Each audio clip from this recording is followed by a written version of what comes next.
محمد النبي الأمي وعلى آله وصحبه وسلم اللهم صل على سيدنا محمد النبي الأمي وعلى آله وصحبه وسلم.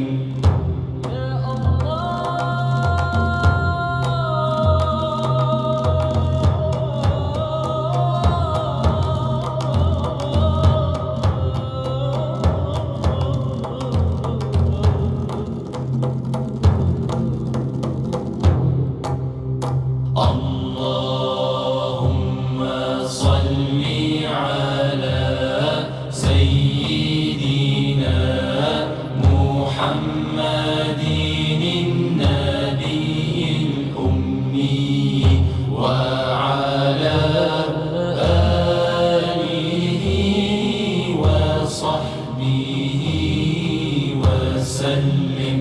Oh my Lord, my sins are like the highest mountain.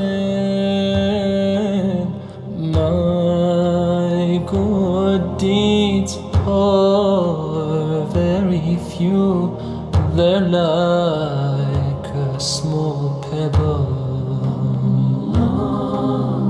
I turn to you, my heart full of shame, my eyes full of tears. Bestow your forgiveness and mercy upon me. Ya Allah, send your peace and blessings on the final prophet and his family and companions and those who follow him. Sallallahu alayhi wa sallam.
are like the highest mountain. My good deeds are very few, they're like a small pebble. I turn to you, my heart full of shame, my eyes full of tears. Bestow your forgiveness and mercy upon me. Ya Allah, send your peace and blessings on the final prophet and his family and companions and those who follow him. Sallallahu alayhi wa sallam. My eyes full of tears, bestow your...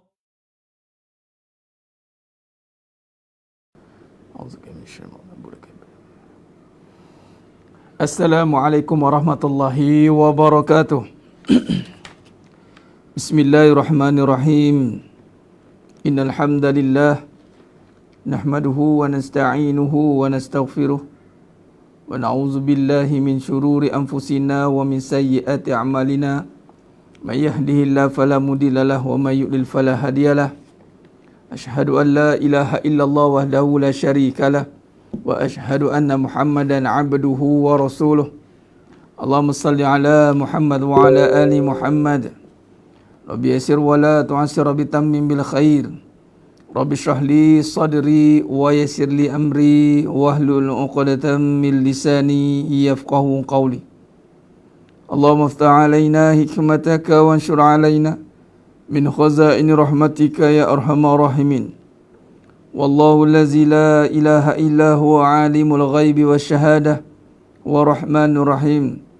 Wallahu allazi la ilaha illa hu al-malikul quddus as-salamul mu'minul muhaiminul azizul jabbarul mutakabbir. Subhanallahi amma yusyrikun. Wallahul khaliqul bari'ul musawwiru lahul asmaul husna. Yusabbihu lahu ma fis samawati wal ardi wa huwal azizul hakim.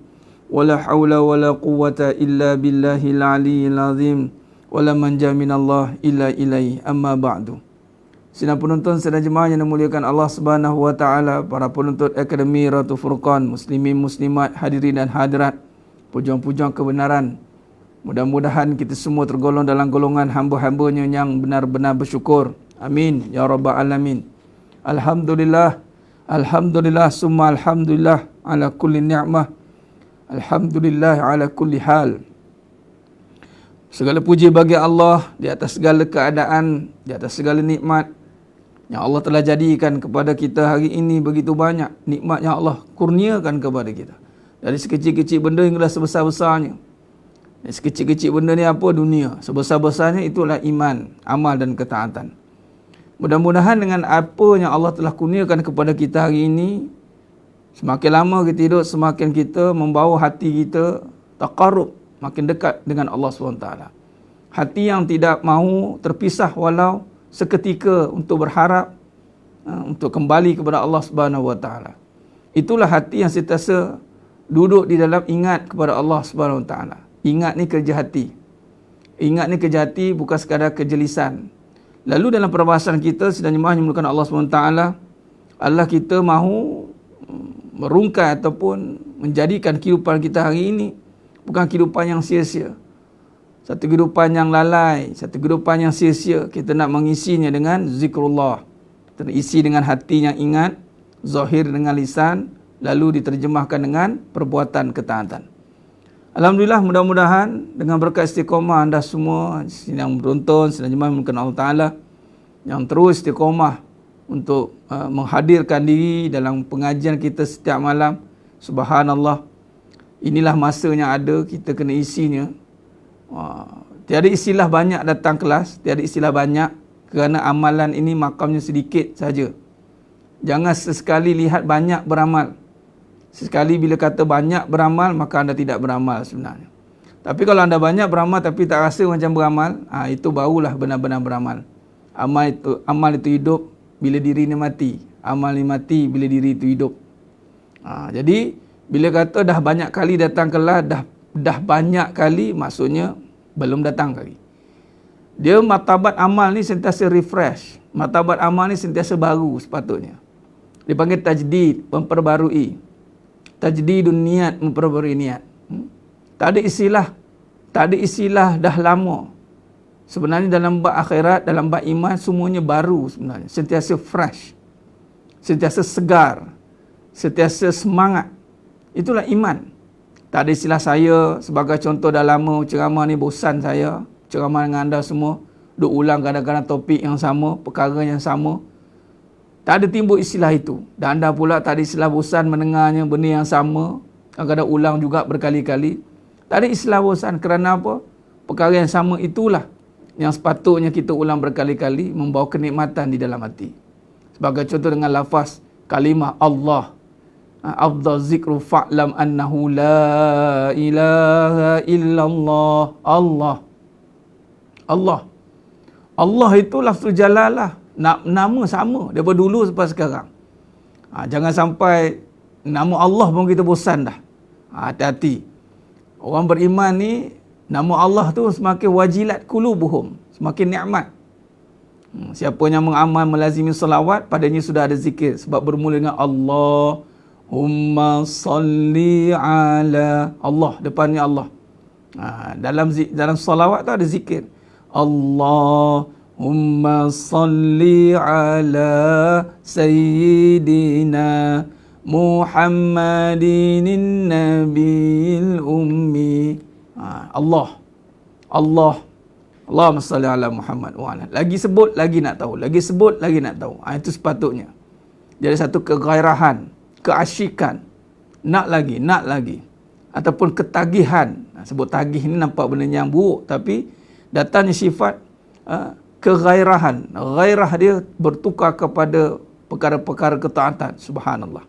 Mudah-mudahan tuan-tuan kita semua tergolong dalam golongannya gairah dengan Allah. Gairah dengan Allah, bukan ghairillah. Gairah. Dia semangat nak datang majlis ilmu, semangat, bersedia, tertunggu-tunggu. Macam tu solat, tertunggu-tunggu waktu solat, barulah martabat solat. Kalau anda tertunggu-tunggu waktu solat, itu martabat solat sebenarnya. Tapi kalau masih solat yang menunggu anda, belum lagi. Kalau tertunggu-tunggu majlis ilmu, martabat menuntut ilmu. Tapi sampai terlepas-terlepas tu, belum lagi. Tapi ustaz, ada musyakkah? Tak apa, ada sakit ke, ada apa-apa gangguan ke, atau bertanggungjawab, dimaafkan. Tapi yang leka ni yang kita tidak mahu. Ghaflah, lalai. Allahumma salli ala Muhammad wa ala Muhammad. Yang pertama, anda kena berusaha untuk meletakkan diri. Usaha ni kemahuan. Kemahuan azam yang tinggi untuk memastikan kita beramal. Barulah datangnya bantuan. Bantuan ni datang kepada yang mahu. Jadi kemahuan nak juga. Sebab itu sebut insya-Allah tu, kemahuan tu. Insya-Allah. Maknanya melibatkan Allah ni pasti jadi. Di saat-saat genting, di saat-saat akhir tak jadi, itu qadar Allah. Itu betul. Tapi seboleh-boleh nak bagi jadi amalan itu. Seboleh-boleh. Apatah lagi melibatkan yang wajib. Sebagai contoh menuntut ilmu. Sebagai contoh solat. Seboleh-boleh dia nak awal waktu. Seboleh-boleh. Bukan kata dah lain baru awal waktu. Dah selesai kerja lain. Tak. Seboleh-boleh dia. Ni makam amal tu. Seboleh-boleh. Menuntut ilmu ni seboleh-boleh. Dia niat dah. Azam menuntut ilmu seboleh-boleh. Dia nak memboloskan diri. Tu hadir. InsyaAllah. Dan ini tugas yang cukup berat kerana nak hadir ke majlis ilmu ni antara amalan yang mana iblis sangat benci. Talbih iblis, Al-Imam Qayyim Ibn Al-Jawzi rahimahullah ta'ala dalam kitab Talbih Iblis meletakkan bahawa antara talbis yang pertama sekali yang iblis nak buat adalah menghalang manusia untuk menuju ke jalan cahaya, yakni ilmu. Membuat memilih-milih ilmu atau membosankan sesuatu ilmu itu. Jalan dia bosan, rasa lemah, dia rasa tak larat, dia macam-macam perasaan bercampur aduk. Sebab tu kadang-kadang penceramah pula nak kena ambil macam-macam inisiatif, tak nak bagi bosan. Sebenarnya kalau ikut ceramah dia ceramah, lantaklah bosan tak bosan kamu dengar sendiri. Yang bosan hati kamu, bukan penceramah. Sebagai contoh. Kadang-kadang macam-macam inisiatif penceramah tu. Dia nak buat cara nak bagi orang minat dengar. Ni kalau dah tak minat, buatlah macam mana pun tak minat juga. Kalau tak popular, buatlah macam mana pun orang tak suka juga. Macam tu lah. Tu dia. Sebab tu makam martabat ilmu ni, yang mana yang paling, dia kata apa, bunyinya ginilah, yang paling rare tu, paling yang orang dulu kan mengaji tak ada apa-apa equipment, paling asas. Tetapi dalam keadaan seberkekurangan, dia minat. Subhanallah, ini hati tu. Tapi kalau dengan semua equipment ada, dengan kecanggihan, dengan penceramah yang hebat, yang bagus, kan? Semua-semua itu kemungkinan kalau tiada itu maka tak tahu siapa kita. Adakah kita ni ahli ilmu, ahli yang betul-betul mencari Allah, atau mencari orang, mencari makhluk. Dia kalau kena gaya dia, kalau sekiranya dia duduk dalam jalan yang benar, dia akan tahulah kedudukan dia. Baik, jadi sidang jemaah mungkin Allah SWT, ini mesti memboloskan diri untuk menghadirkan diri dalam jalan ketaatan. Ini satu tugas yang sangat penting yang Allah berikan kepada kita. Jadi sidang jemaah yang mulakan Allah SWT, sambil itu perbetulkan niat, insya-Allah terus perbetulkan niat, perbarui niat. Niat ni perkaranya sangat penting. Boleh berubah niat bila-bila masa.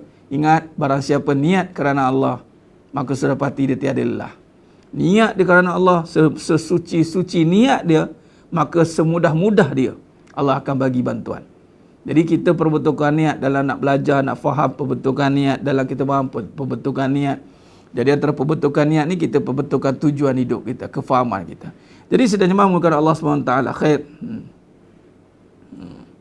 Allahumma salli ala Muhammad wa ala ali Muhammad. Khair. Dalam perbahasan kita kemarin kah? Semalam. Dalam kata-kata yang sia-sia, kemarin lah, semalam Rabu buat bicara, kemarin. Kita sambung dalam perbahasan nafikan kata-kata yang sia-sia, dan saya akan mula sebut perbahasan ataupun kata-kata yang lebih spesifik pengkhususan yang mengundang dosa. Baik, dalam kata-kata yang sia-sia ini,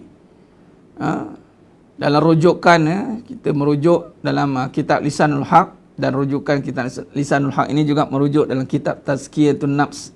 Dalam kitab Tazkiyatun Nafs ini menceritakan tentang qalb, hati, penyucian hati. Khair. Dalam kitab Lisanul Haq yang kita sedang pelajari sekarang ini, tajuk ini adalah tajuk yang terakhir, tetapi sirinya panjang. Tajuk akhir tapi sirinya banyak.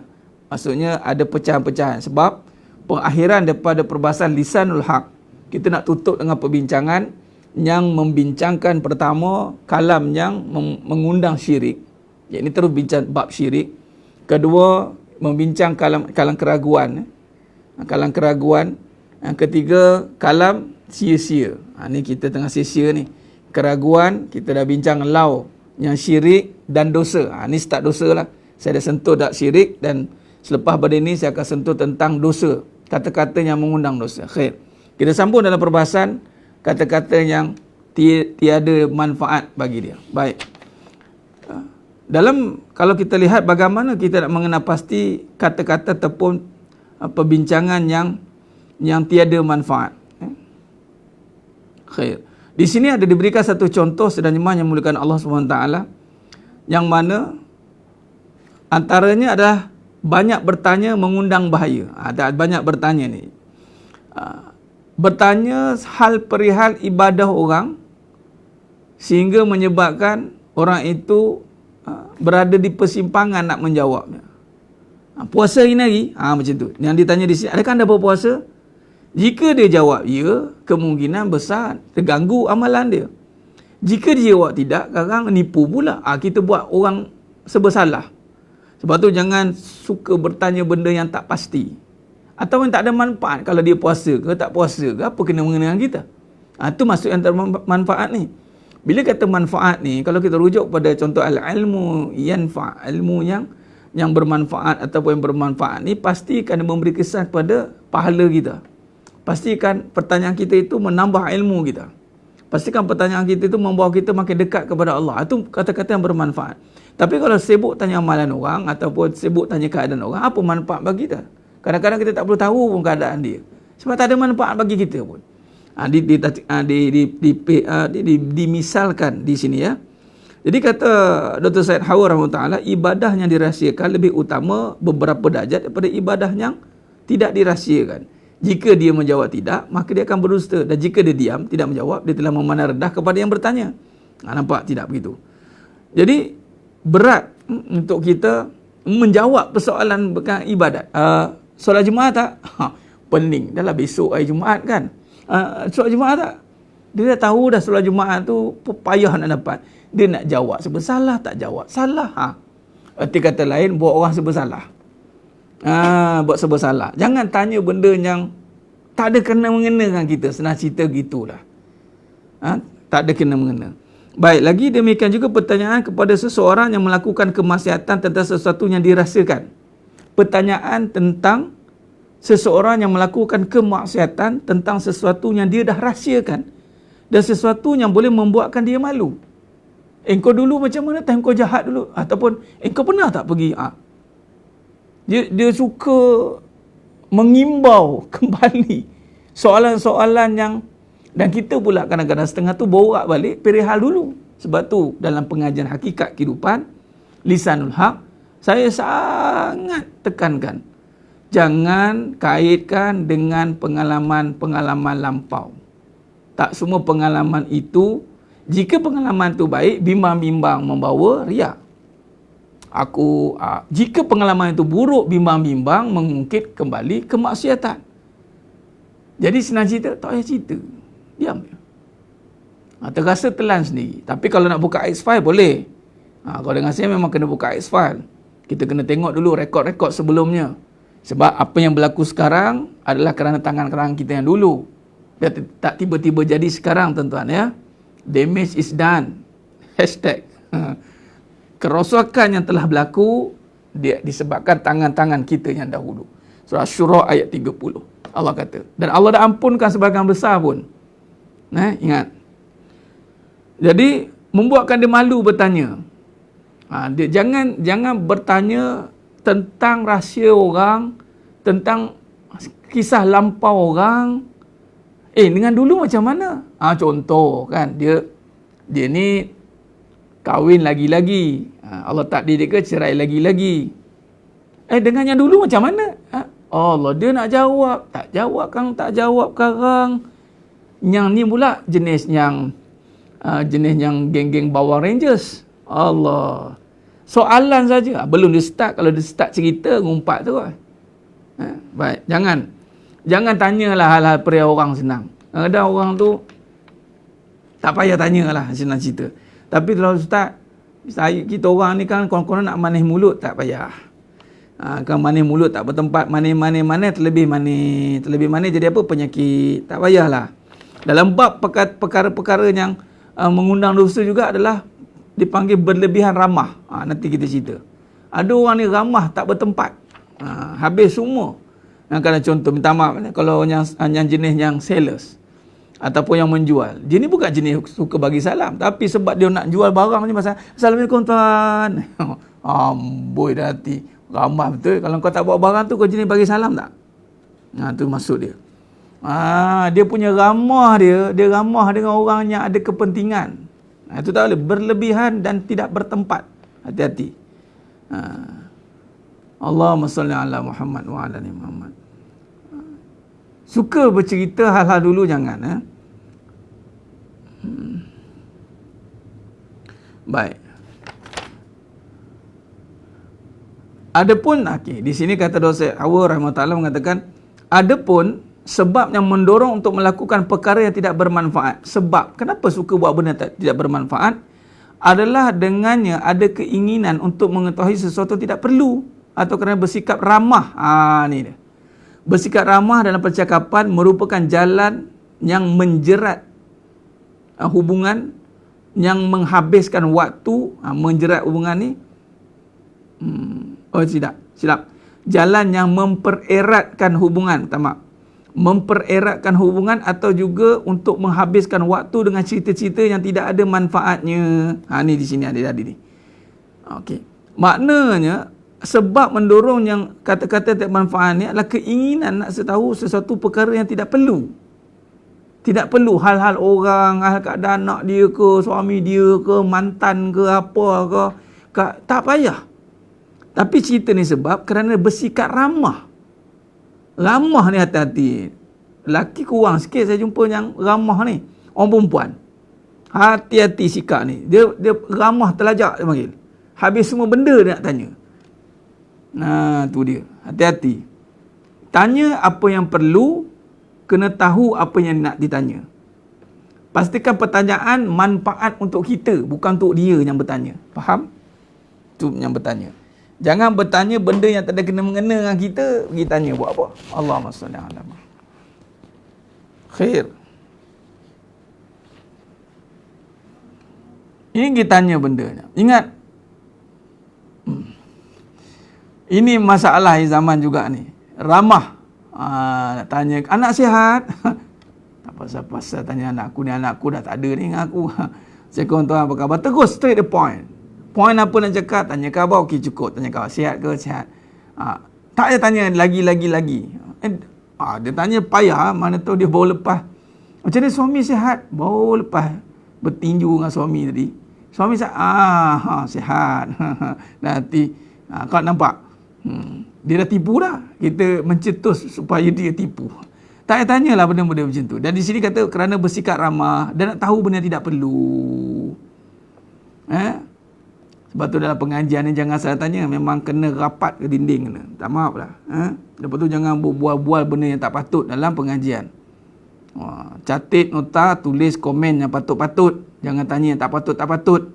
Ni masuk tajuk lah ni. Dia bilang dah masuk tajuk, kena ikut lah. Kalau tidak sia-sialah mengaji. Okey.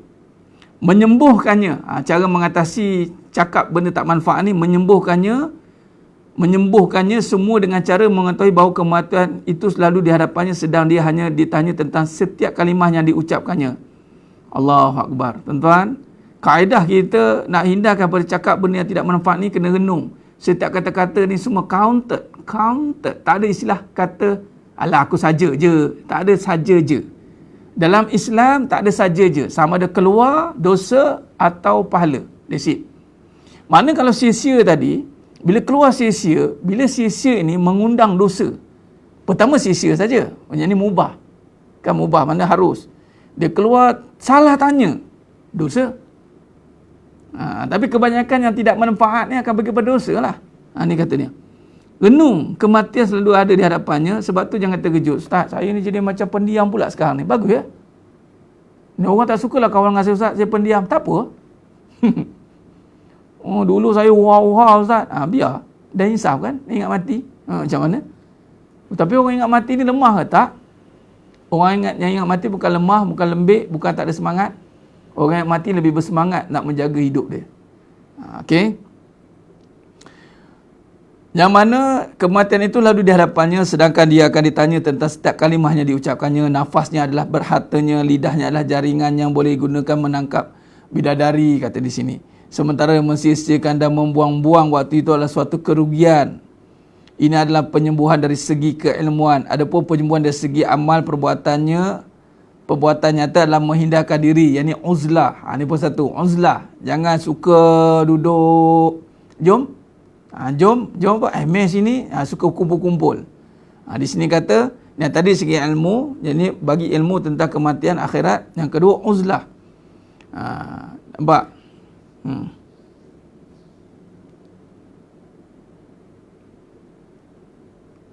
Jadi kata Dr. Said Hawa rahmatullah, lidah orang yang tidak mahu menghindarkan diri daripada berkata sia-sia ini adalah sangat parah sekali. Sebab tu ada hikmahnya, sebaik-baik tempat bagi seorang wanita itu adalah di rumah. Sebaik-baik. Tapi Ustaz, tak jadi juga kat rumah. Sebab apa? WhatsApp, Telegram, chat, macam-macam lah. Dia tak keluar kat dalam media sosial pula lah. Allahu Akbar. Baik, khalas bab tu. Bermaksud tercetusnya kata-katanya sisi ini adalah kerana kemahuan ataupun keinginan nak tahu benda perkara yang tiada perlu bagi dia. Senang cerita lah, suka ambil sibuk hal orang. Tapi kalau nak ambil berat, nak nasihat tu tak apa. Sebab kita dapat pahala. Kita nasihat orang, kita rajin nak pastikan dia ni sentiasa duduk dalam kelas kita, kita kongsi-kongsi. Senang cerita, muzakarah ilmu lah senang. Bagi yang dah menuntut ilmu, penuntut Akademiatul Furqan, sepatutnya anda kena buatlah ulang kaji muzakarah ilmu yang dipelajari, syarahkan ilmu. Lebih baik. Ustaz cerita apa itu? Oh ni, macam mana? Rungkaikan, kupas, olah dia, ambil poin-poin, syarahkan balik, tambah poin penting, banyak lagi. Mungkin saya cakap mungkin 1% baru. Banyak lagi dalil-dalil yang boleh dipertambah lagi, diperkemas. Sebab ilmu ni berkembang, ilmu sifat Allah. Ini baru sedikit mungkin yang dengar lebih faham, mungkin yang mendengar lebih banyak ilham. Allah bagi hikmahnya lebih luar biasa. Anda syarahkan, ini lebih baik. Bila anda ada duduk dalam jamaah, apa penting jemaah ni? Kadang-kadang jemaah ni yang buat punah. Hati-hati. Dah duduk jemaah yang buat punah. Sebab apa? Tak tahu nak buat apa. Duk pompet. Apa benda dia bincang pun tak tahu. Lala sekali tukar produk. Itu kerja. Jangan. Syarahkan. Ada kawan yang mungkin dah faham lebih. Dia syarah, share nota, tengok. Korang ni komen tanya. Ada nota tertinggal ni. Share lagi seorang. Lalu jadi satu komplit. Notanya lengkap. Kemudian sama-sama bincang. Lepas tu tengok balik. Ulang balik. Itu sepatutnya. Syarahkan kembali perbincangan yang telah dibincangkan oleh sesiapa sajalah asatizah yang anda sedang ikuti. Catat tengok, itu pentingnya jamaah.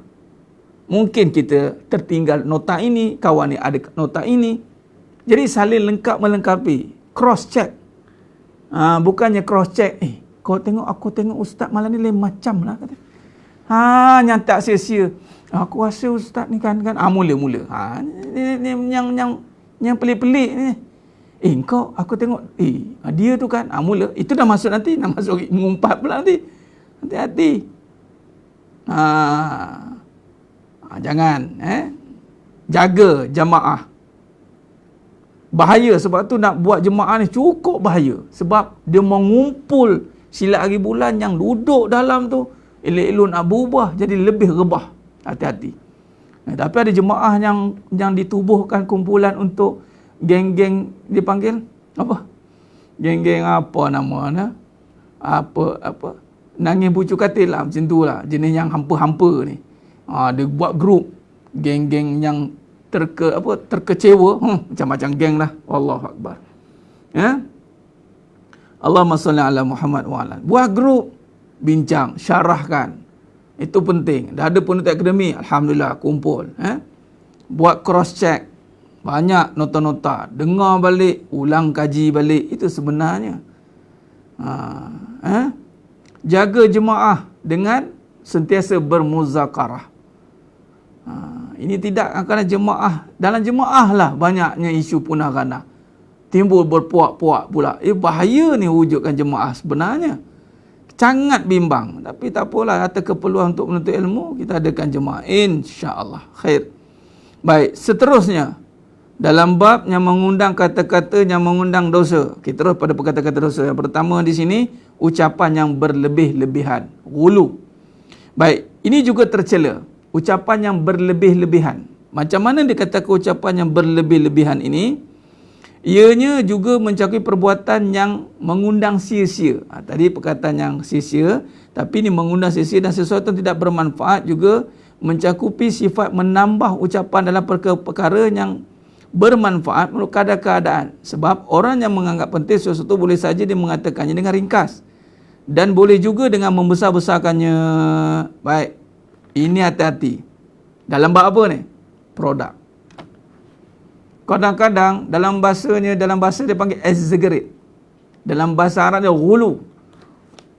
Dia nak cerita produk dia. Allah. Ada satu jenama keripik tu, saya tak pernah sebutlah siapa keripik mana.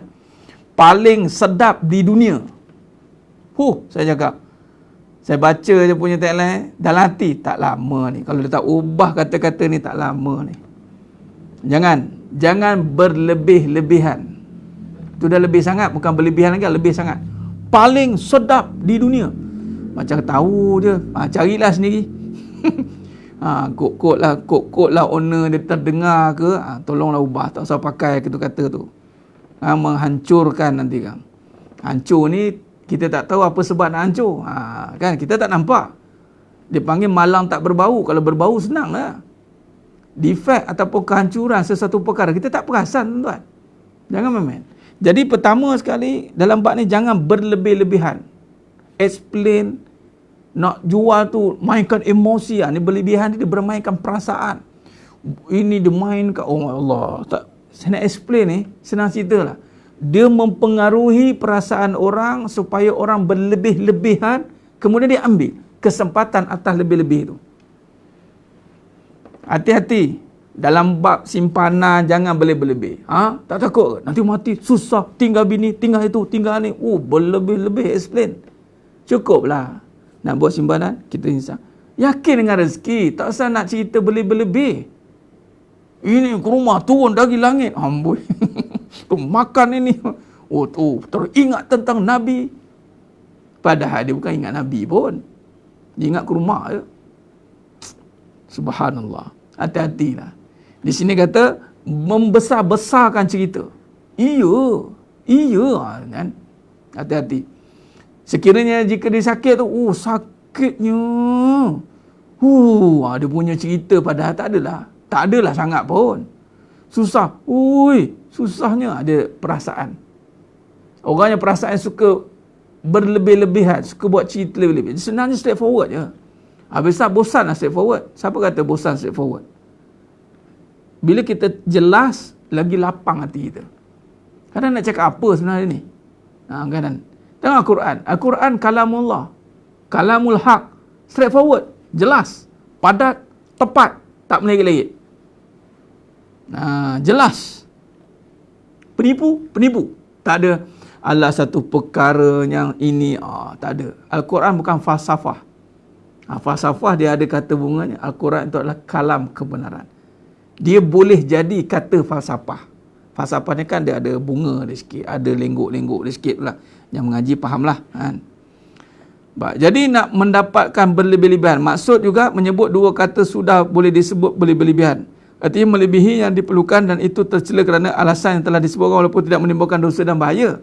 Tapi kata berlebihan ni menimbulkan tercela. Sakit sangat. Sakit sudahlah, sangat tak ada, sangat buang.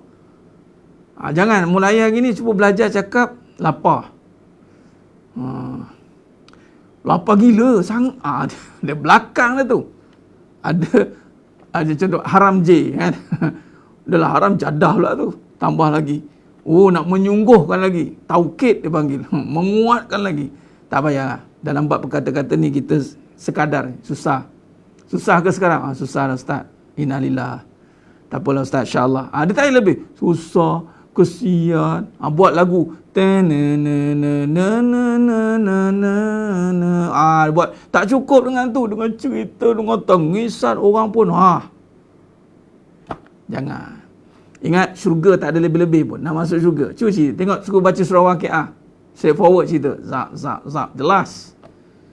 Tak ada nak berlebihan, tak ada. Jelas. Baik. Atta' bin Abu Rabah berkata, sesungguhnya orang-orang yang sebelum kamu tidak menyukai berlebihan dalam berbicara. Adapun yang mereka anggap kata-kata yang berlebihan itu adalah selain. Orang terdahulu, wasabiqun, separa sahabat-sahabat. Sebab tu Nabi SAW. Cuba tengok hadis Nabi SAW. Jelas. Straightforward, pendek, ringkas, tepat. Huraian pun tidak boleh lagi daripada makna isi, main content. Jangan tambah kata-kata yang tidak sepatutnya. Baik, di sini kata sahabat, orang terdahulu, yang dimaksudkan berlebihan berbicara adalah kata-kata selain kitabullah, selain sunnah Rasulullah SAW, selain amal ma'ruf nahi mungkar, atau ucapan yang mesti dikatakan demi keperluan hidup. Kata-kata yang penting. Selain daripada itu, berlebihan. Allah, sharp. Allah Akbar. Zaman sekarang tuan-tuan, zaman yang berlebihan dalam kata-kata, betul tidak? Saya cakap terang, dalam konten copywriting, hati-hati. Ni mana yang berniaga.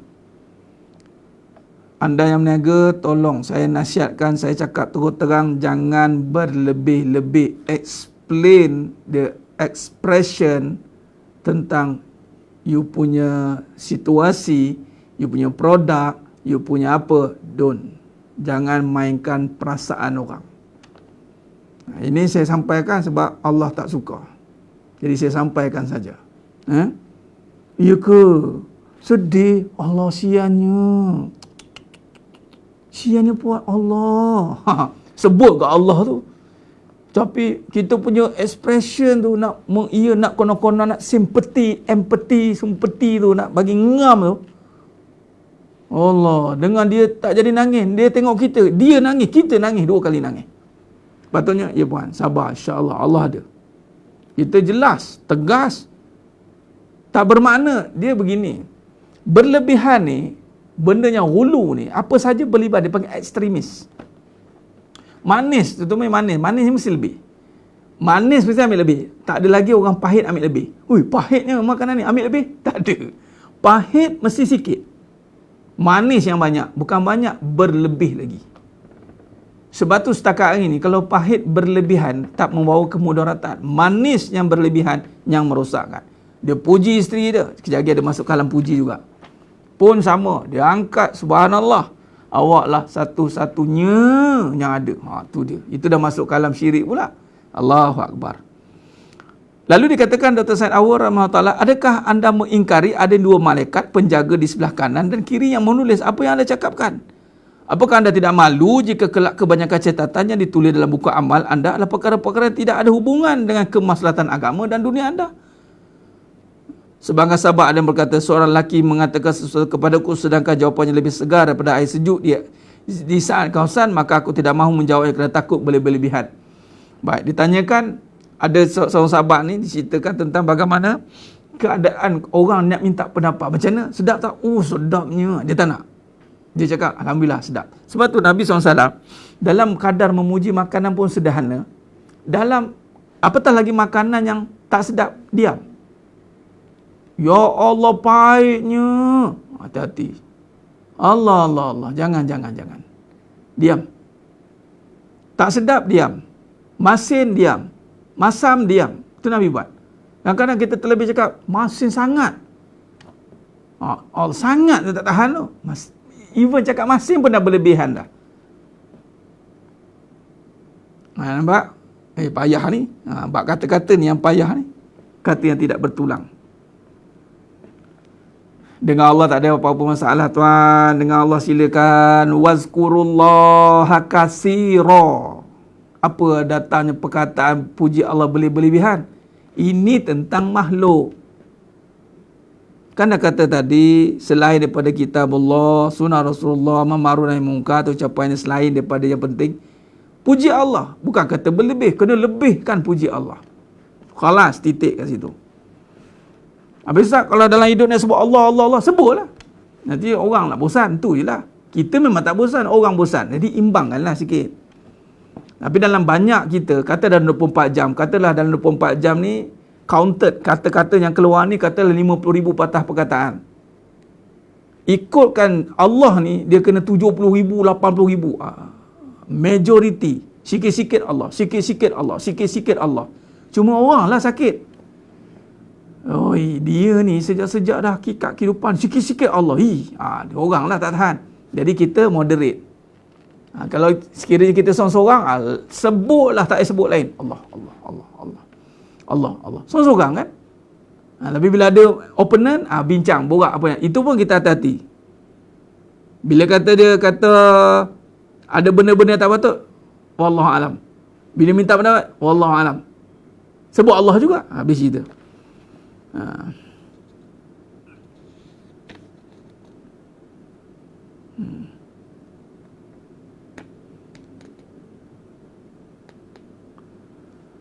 Allahumma salli ala Muhammad wa ala ali Muhammad. Kata Nabi SAW, berbahagialah orang tidak berlebihan dalam ucapannya dan menginfakkan kelebihan hartanya. Berbahagialah tuba liman amsakal fadla min lisani wa anfaqal fadla min mali. Berbahagialah orang yang tidak berlebihan dalam ucapannya tapi berlebihan pada infaknya. Masya Allah, lebih infak, jangan lebih cakap. Allah Akbar.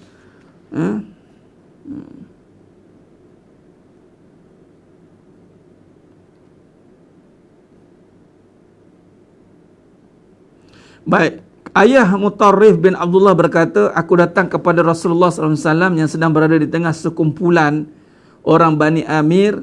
Lalu mereka berkata, engkau orang tua kami, engkau pemimpin kami, engkau orang yang paling terbaik antara kami, engkau orang lebih tinggi antara kami, kamu yang paling mulia, kamu dan kamu. Rasulullah SAW bersabda. Maksudnya, dalam satu ketika, ini dalam puji Rasulullah SAW. Nabi SAW bersabda, qulu qawlakum wala yastahwiyannakum musyaitan wala yastahwiyannakum asyaitan. Ucapkanlah apa yang kamu katakan. Maksudnya, tadi ada yang bertanya ni, puji Allah berlebihan, tak ada istilah berlebihan pada Allah. Pada Nabi yang dikatakan, engkau lah orang tua kami, engkau lah pemimpin kami, engkau lah yang paling terbaik antara kami, engkau lah lebih tinggi pada kami, engkau lah yang mulia. Mana puji Rasulullah. Rasulullah kata apa? Ucapkanlah apa yang kamu kata. Mana dibenarkan, malah itu mengagungkan Nabi. Tetapi wala, jangan sampai syaitan membuat kamu terlena. Baik, dalam maksud terlena yang menyatakan itu, jangan sampai kita terlena. Rasanya sampai kita riak lah cakap tu, sampai merosakkan kata-kata. Hati-hati.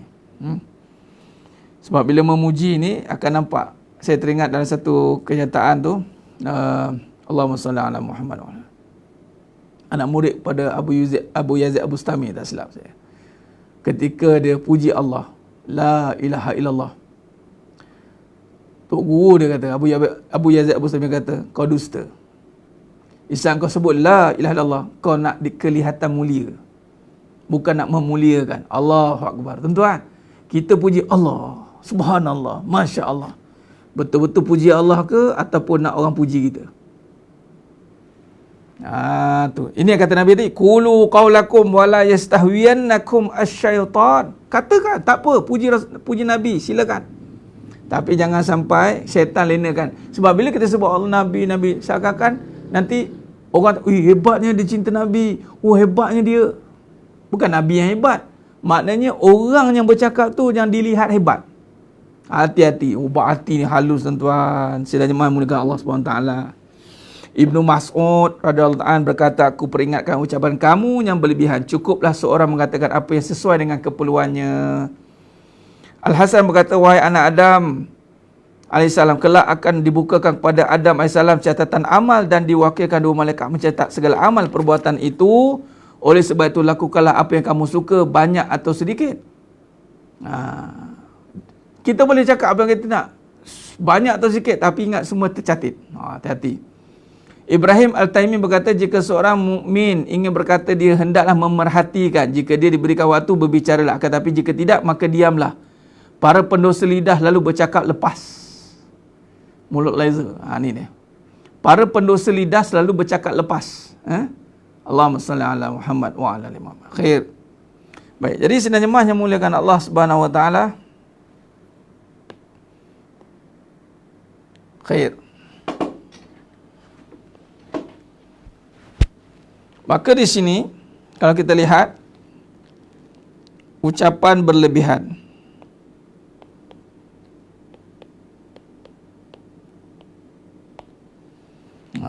Dah kita bicarakan tadi. Maka memerhatikan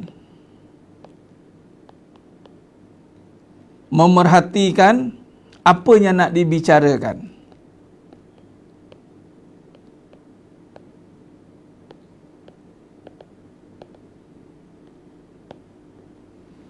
Dan kata Ibrahim At-Taimi,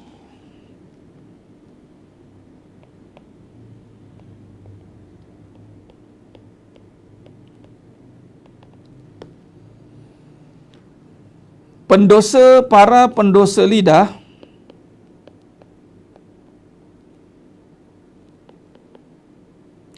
selalu bercakap lepas. Selalu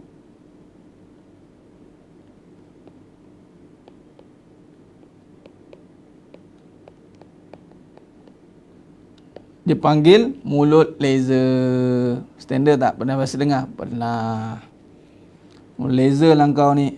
Dah terlepas baru orang kata kan. Tak boleh. Al-Hasan berkata, barang siapa yang banyak bicara, maka banyak pula dustanya. Barang siapa yang banyak harta, maka banyak pula dosanya.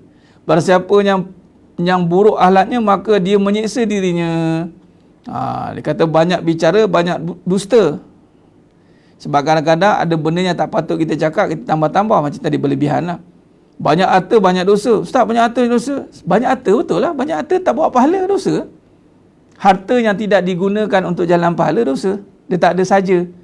Banyak duit saja, tak ada saja. Tak ada saja. Dosa atau pahala. Khalas. Itu saja. Barang siapa yang buruk akhlaknya, maka dia menyeksa dirinya sendiri. Amru bin Dinar berkata bahawa seorang lelaki berbicara daripada Nabi SAW dan berpanjang lebar. Lalu Rasulullah SAW bersabda kepadanya, kam duna lisanika min hijab. Berapa lapis penutup lidahmu? Allahu Akbar. Daripada Amru bin Dinar. Amru bin Dinar.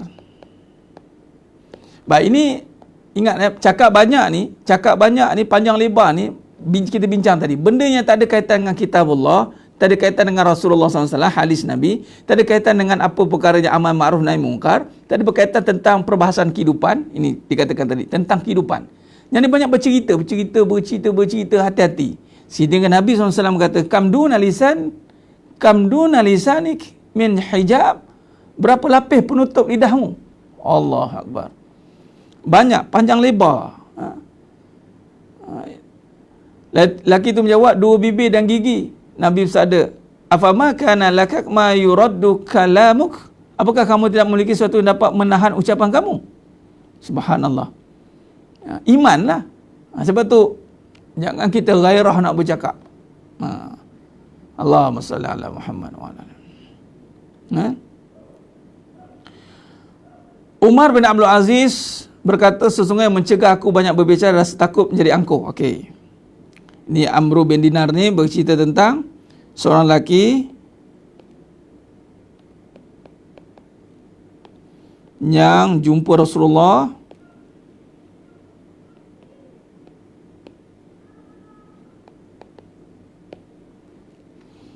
cakap banyak, cakap panjang lebar, dan ditegur oleh Nabi. Nabi tegur apa? Ni berlebihan.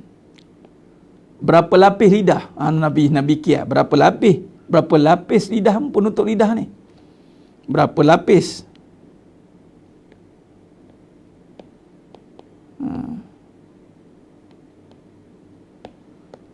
Nabi tanya. Maka yang orang tadi pun menjawab 2 bibir dengan gigi. Lepas Nabi kata, afamakan alak ma yuraddu kalamuk? Kata, tak ada benda yang boleh menahan kamu cakap ke? Allah Akbar. Sebab tu ni adab. Bila berhadapan dengan orang yang lebih tua atau yang lebih berilmu, biar yang lebih tua berilmu bercakap. Jangan kita yang banyak cakap. Contoh, orang yang tua, biar yang tua bercakap. Atau ilmu bercakap. Yang lebih, kita diam. Itu adab. Jumpa orang alim, diam. Sebab tu saya bawa, ada sahabat saya beberapa orang bawa jumpa mufti, Tok Mufti. Memang Tok Mufti memang diam. Kita pun je sebut salah, kita diam. Jadi kita diam, saya bersama diam. Jadi kita kena timbulkan soalan sebab dia takkan cakap kosong. Subhanallah, ni penting. Apa yang saya jumpa yang Allah takdirkan bilhal jumpa dengan orang-orang yang alim lagi faqih ni, tak payah cakap. Subhanallah. Kita lah kena, bukan kita cakap, kita kena bertanya benda yang tepat dan dicakap. Baru dia cakap bercakap. Kalau tidak tak. Mati kutu kita ke situ lah orang kata. Allahumma salli ala Muhammad wa ala. Hebat. Umar Abdul Aziz, apa caranya? Kita belajar pada Umar Abdul Aziz. Tapi juga tajuk ni malam ni ada sambungan lagi satu siri lah nanti insya-Allah. Mungkin satu atau 2 siri lagi. Ada beberapa list lagi. Umar Abdul Aziz berkata, yang mencegah aku banyak cakap. Apa cara mencegah banyak cakap? Rasa takut menjadi angkuh.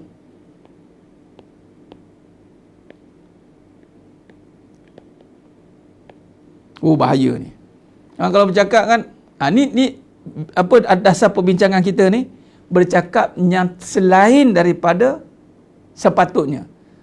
Dia mula bercakap tentang diri dia. Mula kan, kalau lebih cakap banyak, mula angkuh tu keluar. Hati-hati. Takut angkuh. Jadi dia kurang bercakap. Sebagian cerdik pandai ada yang berkata, jika seorang berada dalam satu majlis, lalu kalau dia bicara membuatkannya bangga, maka dia hendaklah diam. Ni ahli-ahli cerdik pandai. Sekiranya dia berada dalam majlis, kalau dia bercakap dalam majlis itu menyebabkan dia rasa bangga, ada lebih baik dia diam. Subhanallah, hebat. Jika dia diam lalu sikap dia membuat dia bangga, maka bicaralah. Masya Allah, Allahu Akbar. Nampak? Diam dia membuat bangga, bercakap. Bercakap buat bangga, diam. Allahu Akbar. Berbicara membuat bangga, diam.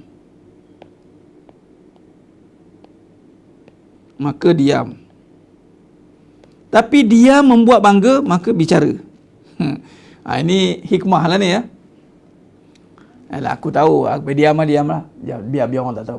Biar orang tak tanya, aku tahu. Baik cakap. Tapi kalau dia bercakap pula, sekarang macam nak lawan pula orang, nak bagi tahu, diam. Tapi bila diam tu datang perangai, kau je yang tahu. Kau je yang tahu, baik cakap. Datang tu ada dia ini kaedah kita nak kontrol nafsu itu. Diam membuatkan berbangga, baik cakap. Maka bicara. Ada orang juga cakap, Ustaz, nanti kalau saya tak buat, nanti riak. Tak buat tu riak dah. Tak buat dah riak. Yalah, sebab duk nampak diri kan buat kan riak nanti. Belum apa-apa lagi dah tengok orang. Hati-hati ya. Allahumma salli ala Muhammad wa ala alihi. Ibnu Umar radhiyallahu an. Ibnu Umar pernah berkata, sesungguhnya yang paling patut disucikan itu adalah lidah. Ibnu Umar. Benda yang paling patut disucikan itulah lidah. Ni yang patut disucikan lidah. Nampak tidak? Dia ada kaitan dengan lidah dengan hati ni sangat berkadaran tuan-tuan. Jadi nak bersihkan hati dengan bersihkan lidah. Dia sangat berkadaran dua-dua. Allahu Akbar. Abu Darda radhiyallahu anhu pernah melihat seorang perempuan yang lancang, lalu dia berkata, andaikan perempuan ini bisu, itu lebih baik baginya. Abu Darda radhiyallahu anhu pernah melihat seorang perempuan yang mulut lancang. Lalu Abu Darda dia kata apa? Andaikan perempuan ini bisu, itu lebih baik baginya. Ada orang kan mulut lancang kan, diam tu lebih baik bagi dia. Ibrahim berkata ada dua perkara yang boleh membuat manusia celaka, kelebihan harta, kelebihan bicara. Ibrahim, ulama besar kita, Ibrahim. Ada dua perkara yang boleh buat manusia celaka. Dua perkara manusia boleh celaka, mengundang celaka. Yang pertama, lebih harta. Allahu Akbar. Ini ramai orang nak lebih harta. Kedua, lebih bicara. Allah. Maksudnya lebih ni memang tak boleh lah tuan-tuan. Jangan nak minta lebih. Lebih bicara, lebih harta. Allah Akbar. Inilah tercela ucapan yang berlebihan, sebabnya dan cara menyembuhnya sebagai telah dijelaskan pada bab tentang ucapan yang tidak bermanfaat. Maka cara nak lebih-lebih ni, orang yang suka lebih. Dalam nak lebih-lebih ni ginilah. Kesimpulan lebih ni, jangan minta lebih tuan. Jangan minta lebih, jangan lebih-lebih. Ini dipanggil wasata, sederhana, wasata. Sederhana tuan. Ini datang sederhana. Kalla innal insana la yatgha ar-rahahu istaghna. Jangan lebih-lebih, cukup sekadarnya. Baik, sebab apa? Jangan lebih-lebih, jangan minta lebih, tapi carilah kelebihan. Jangan lebih-lebih, jangan minta lebih. Allah okay. Carilah kelebihan. Dia cakap tak lebih, tapi dia bercakap ada kelebihan. Tu dia. Bermaksud biar bercakap berisi. Harta dia tak lebih, tapi dia cari kelebihan pada harta dia. Apa dia? sedekah, barakah. Allahu Akbar. Carilah kelebihan.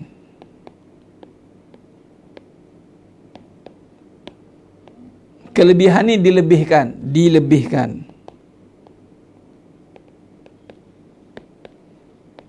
Jangan cakap banyak. Jangan banyak cakap, jangan cakap banyak. Jangan cakap lebih, jangan lebih cakap. Okey. Jangan cakap lebih, jangan cakap lebih-lebih, jangan lebih-lebih cakap. Dua-dua tu ada maksud berbeza juga, tapi lebih-lebih ni bahayalah. Nah, Allahumma salli ala Muhammad wa ala alihi. Dan yang tidak bahaya tu apabila dilebihkan. Dia panggil kelebihan. Bila bercakap dengan hati yang ikhlas, kelebihan dia bercakap. Bila hartanya ada kelebihan, dilakukan dengan ketaatan, ada kelebihan. Itu barakah dia panggil. Khair, khalas dalam bab ucapan lebih. Seterusnya, Allahumma salli ala Muhammad wa ala alihi Muhammad.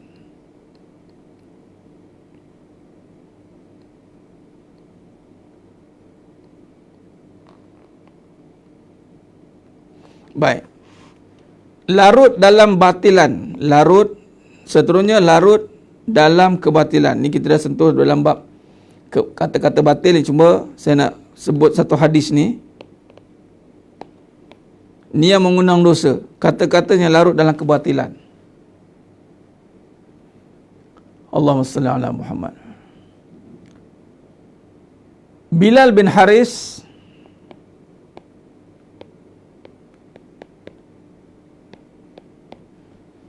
mengatakan bahawa Rasulullah sallallahu alaihi wasallam bersabda, innar rajulu la yatakallamu bil kalimatin min ridwanillah ma yazunnu an tablugha bih ma balaghat fayaktubullah biha ridwanu ila yaumal qiyamah.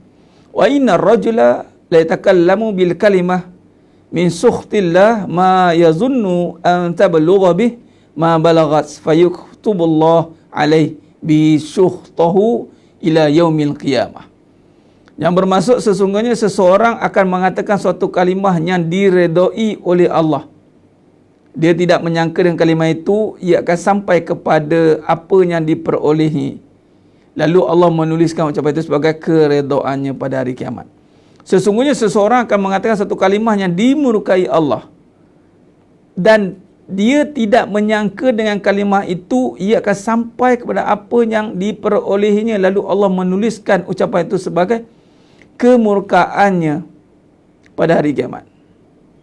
Okay, maksudnya di sini Al-Qamah mengulas bahawa sesungguhnya banyak ucapan aku tertahan disebabkan apa yang Bilal bin Harisah sampaikan. Baik, di sini mengatakan ada kata-kata seorang lelaki yang menyangka, yang tidak menyangka. Dia berkata, dia tak sangka kata dia itu Allah redha. Itu sebab tu hati-hati. Adanya kata-kata kalimahnya diredai Allah, dia tak sangka kalimat Allah redha. Dan rupanya Allah catat sampai kepada Allah.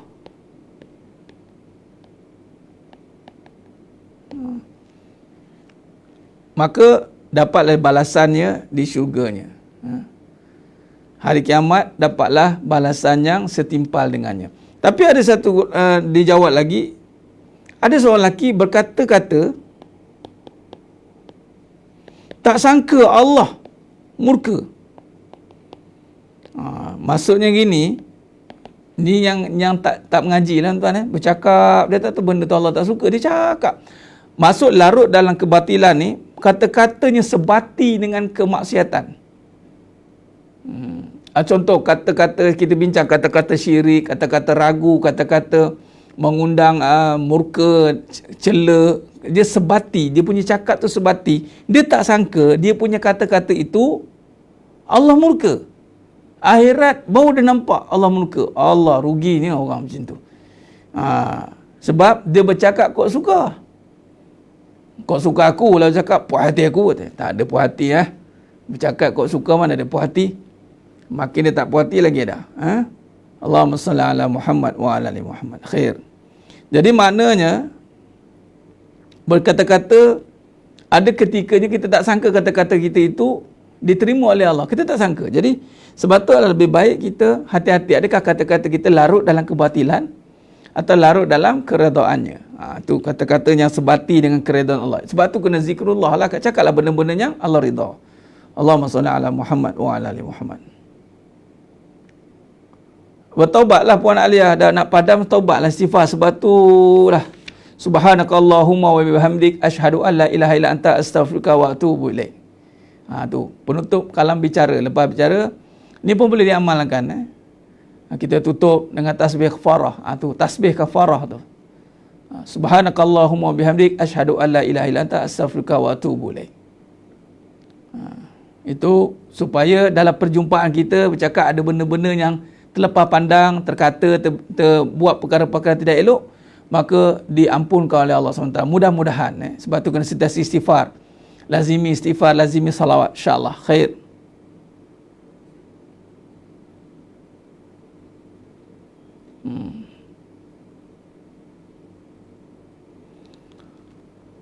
Allahumma salli ala Muhammad.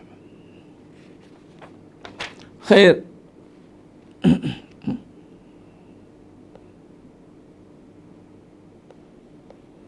Allah.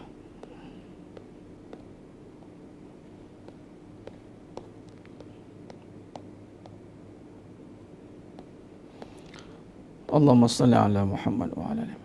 Khair. Jadi sedang jemaah yang memuliakan Allah Ta'ala. Kata Nabi SAW dalam hadis, mafhum hadis, a'zamun nas khataya yaumal qiyamah aktsaruhum khawdan fil batil. Dosa manusia yang paling besar pada hari kiamat adalah dosa orang yang paling banyak larut dalam perkataan batil. Kalau orang yang berdepan, kita berdepan dengan orang macam tu, jangan sampuklah kata-kata dia. Itu saja. Yang kita bicarakan kita, bukan dia. Dia, kita. Itu maksud dia. Kita cukup tidak redha nanti, ataupun jangan sambung perbincangan, qalu salama, atau boleh tegur direct. Habis itu. Kena eloklah kau cakap pasal dia tu. Habis itu. Kalau tak boleh tegur, diam. Kalau tak diam, angkat, bangun, minta maaf, minta berdiri, dah. Soalannya, macam mana kalau kita yang bercakap macam tu? Okay? Dalam pengajian ni, pastikan kita. Kalau aku bercakap macam tu, macam mana? Jangan nampak orang. Pastikan apa yang kita bahaskan, jangan letak pada orang, letak pada diri. InsyaAllah. Selamat dunia akhirat. Dia begini. Di akhirat nanti, di yaumul mahsyar, di yaumul mizan, sebab tu mintalah masuk syurga tanpa hisap, tuan. Kalau kena hisap ni, ya Rabbi, tak larat. Sebab sejahat-jahat manusia, sejahat-jahat orang pada kita, sejahat-jahat orang lakukan pada kita, tetap yang ditanya dosa kita, bukan jahat dia. Seburuk-buruk percakapan orang yang kita dengar, yang kita berhadapan, tapi yang tetap ditanya apa dosa kita, buruk kita, bukan buruk orang. Melainkan kita bersekongkol, kita sambut kata-kata dia, buruk kita, masuk perangai kita sama macam dia. Kita buat apa yang dia buat, dosa lah. Jadi kalau dia mengumpat, dia cakap buruk, kalau kita sambut, dosa kita. Tapi kalau kita buat tak tahu, ignore dia, tak adalah dosa. Dosa ni bila kita sokong, kita mengiyakan, kita meredai, dosa lah. Kita diam, dia walaupun tak bangun, duduk diam. Dia cerita lah, kita diam lah. Tak payahlah kita nak, dia ni ahli neraka betul lah. Janganlah, kita pun sama. Jangan cakap macam tu. Kita doakan dia lah. Itu saja. Allahumma salli ala Muhammad.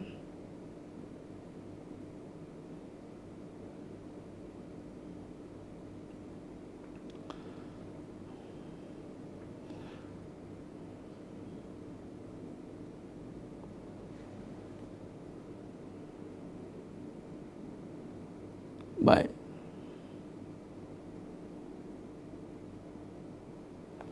Allahumma salli ala Muhammad wa ala ali Muhammad. Baik, dalam larut dalam kebatilan ni,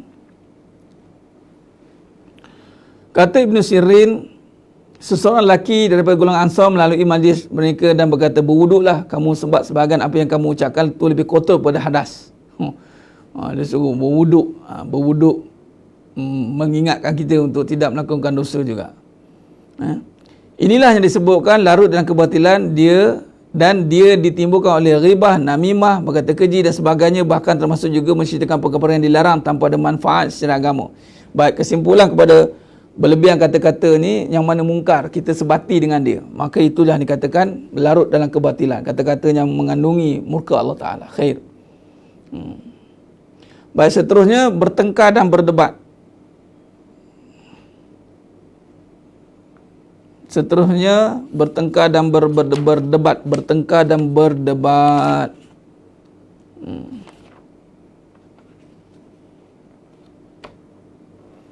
Baik. Ini mengundang dosa bertengkar dan berdebat. Perbuatan ini dilarang. Rasulullah SAW bersabda, la tumari akhaka wa la tumazihhu wa la ta'udhu maw'idan fatukhlifuh. Jangan berdebat dengan saudaramu, jangan berseluruh dengannya, dan jangan berjanji kepadanya lalu engkau ingkari. Jangan berseluruh ni, jangan duk seluruh kan. Duk olok-olok kan dia. Jangan berdebat. Wala tumari akhaka wala tumazihu wala ta'udhu maw'idan fatukhlifuh. Jangan kamu berdebat. Jangan, pertama Nabi larang, jangan.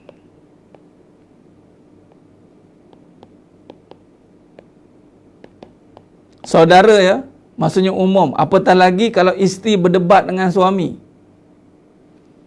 Isteri, suami. Ni saya buat saja kedudukan ni supaya faham. Dia kedudukan macam ni. Anak, ibu. Dia macam ni. Kalau saudara pun Nabi larang. Kalau ada kedudukan, suami kedudukannya memang tinggi. Siapa bagi tinggi ni? Allah. Mak ayah kedudukan tinggi. Siapa bagi? Allah. Wala takul lama cakap pun tak boleh, apatah lagi berdebat. Ramai anak berdebat. Alah mak pun, alah mak ni itu. Isteri pula, alah abang ni ini. Menjawab, sekali jawab 10 patah. Macam machine gun, macam telang keset. Bertengkar. Dia jadi macam itulah, bertengkar, berdebat. Tak boleh. Kedudukan mana yang di bawah, jangan. Nabi kata, la, jangan berdebat. Wala tumar, jangan berdebat. Itu dia. Dengar pun dosa juga kalau kita redha. Jangan kata dengar pun dah dosa. Kalau kita redha dengan dengar tu. Kalau macam tu, banyak telinga kita dosa. Dengar. Nak dengar. Kalau kita redha dengan kita dengar, dosa lah. Aku tak redha, aku tak redha dengan apa yang dia cakap. Dalam hati aku tak redha apa yang dia cakap. Aku dengar ni. Tak dosa lah. Allahumma salli ala Muhammad wa ala ali Muhammad. Dan Nabi SAW bersabda, man tarakal mirar wa huwa muhiqqun buniya lahu baitun fi a'lal jannah. Barang siapa yang meninggalkan perdebatan sedangkan ia benar, maka dibangunkan untuknya rumah di syurga. Tak usah pertahankan dirilah. Ramai kan nak pertahankan diri, ikutlah Nabi. Dalam kita nak pertahankan kebenaran, Nabi ada kebenaran ni, maksudnya dirilah diri. Kebenaran agama lain. Agama kita kena pertahankan. Ni diri. Orang kata macam-macam. Tak payahlah. Bermasa je tahankan diri. Biar Allah sendiri yang menjadi saksi. Wa kafa billahi syahida. Orang cakap kerana kita tak tahan, orang cakap pasal kita. Sakit hati kan Ustaz. Saya takkan nak diam je. Takkan nak diam je Ustaz. Takkan nak biar je. Takkan nak biar je. Itu perangai dia. Perangai yang suka tengok sinetron. Asal nak cakap, nak kata. Asal nak cakap, nak kata. Asal nak kata, nak cakap. Tak boleh. Jangan berdebat. Itu tinggalkan perdebatan. Tinggalkan.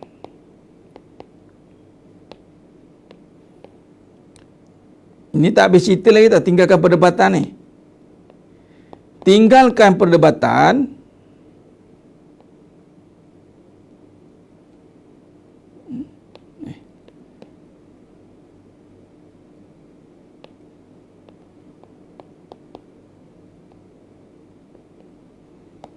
tinggalkan perdebatan,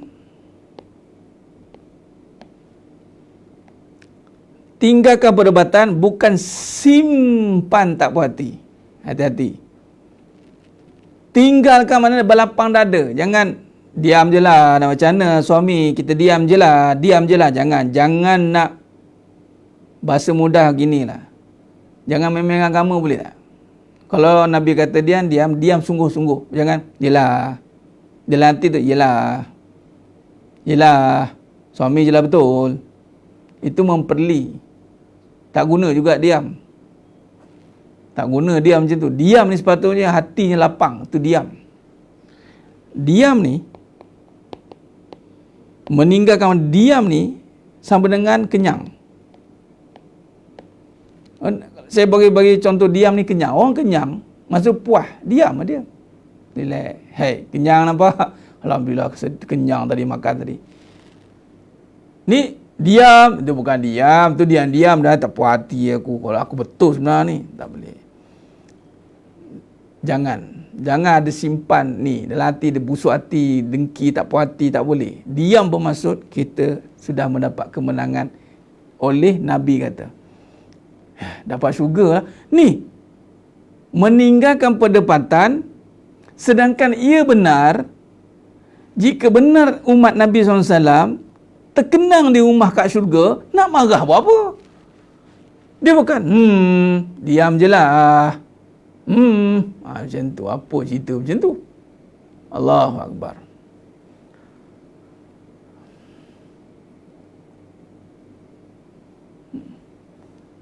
Barang siapa meninggalkan perdebatan sedangkan dia salah, maka dibangunkan untuknya rumah di pinggiran syurga.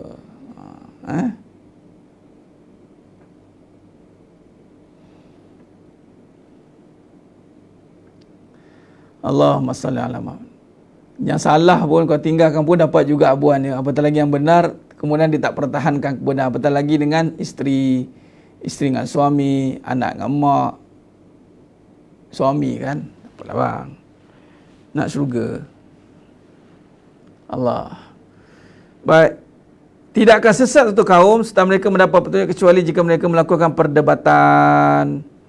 Zubair berkata kepada anaknya, jangan kau debat orang lain dengan Al-Quran. Jangan gunakan Al-Quran nak berdebat dengan orang. Muslim bin Yasar berkata, berhati-hati dengan perdebatan sebab itu merupakan detik kebodohan seorang alim dan ketika itu syaitan berusaha menggelincirkannya. Malik bin Anas berkata, perdebatan tidak sedikit pun termasuk dalam agama. Beliau juga mengatakan berdebat itu membuat hati menjadi kuat dan menimbulkan dendam. Berdebat itu membuat hati menjadi kuat dan menimbulkan dendam. Maksudnya perasaan kita. Itu tadi, makin berdebat makin tak puas hati. Ataupun menimbulkan dendam. Hati-hati. Dan Luqman berkata pada anaknya, wahai anakku, jangan debat para ulama sebab mereka akan membencimu. Ini Luqman berkata, Luqmanul Hakim. Bilal bin Sa'ad berkata, jika engkau melihat seorang lelaki yang keras kepala dan suka berdebat serta bangga dengan pendapatnya sendiri, maka sesungguhnya telah sempurna kerugian dia. Allah. Bilal bin Sa'ad berkata, jika engkau melihat seorang lelaki yang keras kepala dan suka berdebat serta bangga dengan pendapatnya sendiri, maka sesungguhnya telah sempurna kerugiannya. Sufyan berkata, jikalau aku tidak sependapat dengan saudaraku tentang rasa delima, dia kata rasanya manis sedangkan aku mengatakan rasanya masam, nescaya dia akan membawa aku pada raja. Beliau juga berkata, bergaullah dengan baik kepada siapa sahaja yang kamu suka, kemudian buatlah dia marah dengan berdebatnya, maka dia akan melemparkan kamu ke dalam jurang yang membuat kamu tidak boleh hidup lagi. Maknanya bab buah pun punya teliti. Pasal berdebat dengan pasal rasa buah je. Allahu Akbar.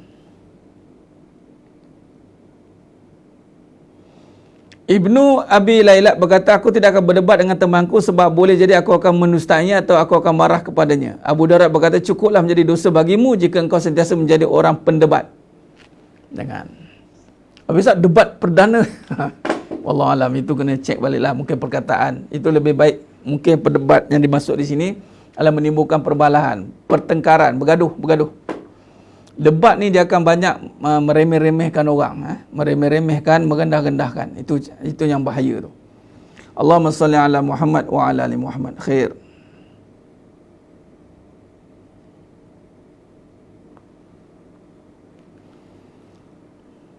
Baik. Umar bin Khattab, kesimpulan dalam bab ini, Umar bin Khattab radhiyallahu an berkata, janganlah pelajari suatu ilmu. Ni Umar bin Khattab. Umar bin Khattab radhiyallahu an berkata, janganlah kamu pelajari suatu ilmu. Jangan pelajari suatu ilmu kerana 3 tujuan.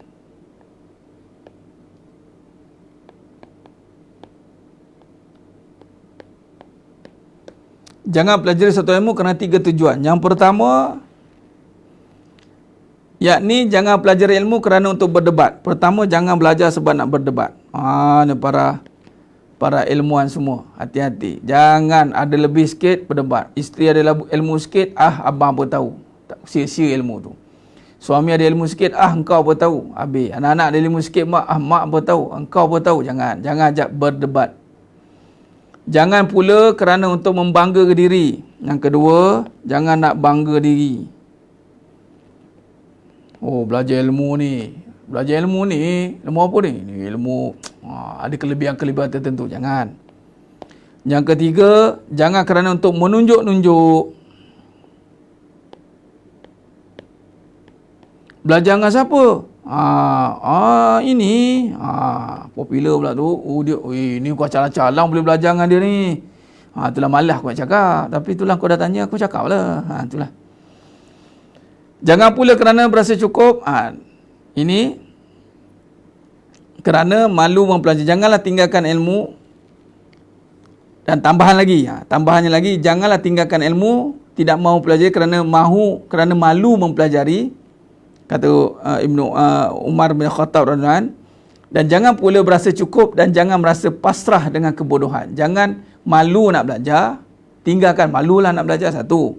Kedua, jangan berasa cukup dan jangan rasa pasrah dengan kebodohan. Tak apalah, ada bodoh nak macam mana. Ni Umar bin Khattab radhiyallahu anhu. Tapi 3 ni poin di-highlightkan. Nombor 1 letak berdebat. Allahumma salli ala Muhammad wa ala ali Muhammad. Sidang jemaah yang dimuliakan Allah SWT, apa yang kita bincangkan malam ni, mudah-mudahan Allah rahmati kita.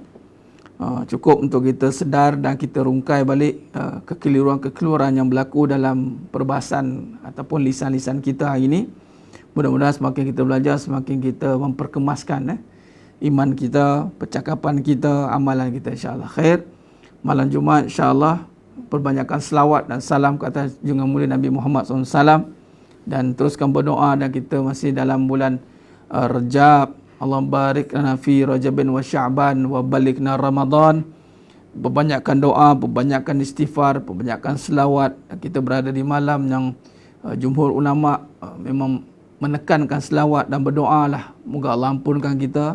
Moga-moga Allah letakkan kita di kalangan hamba-hambanya yang mendapat keampunan di sisi Allah SWT dan dimasukkan dalam syurganya tanpa hisab. Amin ya rabbal alamin.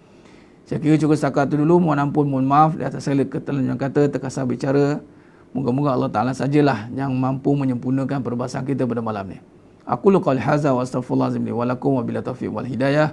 Assalamualaikum warahmatullahi wabarakatuh. Kita tangguh dengan tasbih farah dan suratul Asr. Subhanakallahumma wa bihamdik asyhadu an la ilaha illa anta astaghfiruka wa atubu ilaik. Bismillahirrahmanirrahim. Wal 'asri innal insana fi khusr. Illa allazina amanu wa 'amilus solihat wa tawassaw bil haqqi wa tawassaw bis sabr. Wallahu a'lam bissawab. Takbir. Allahu akbar.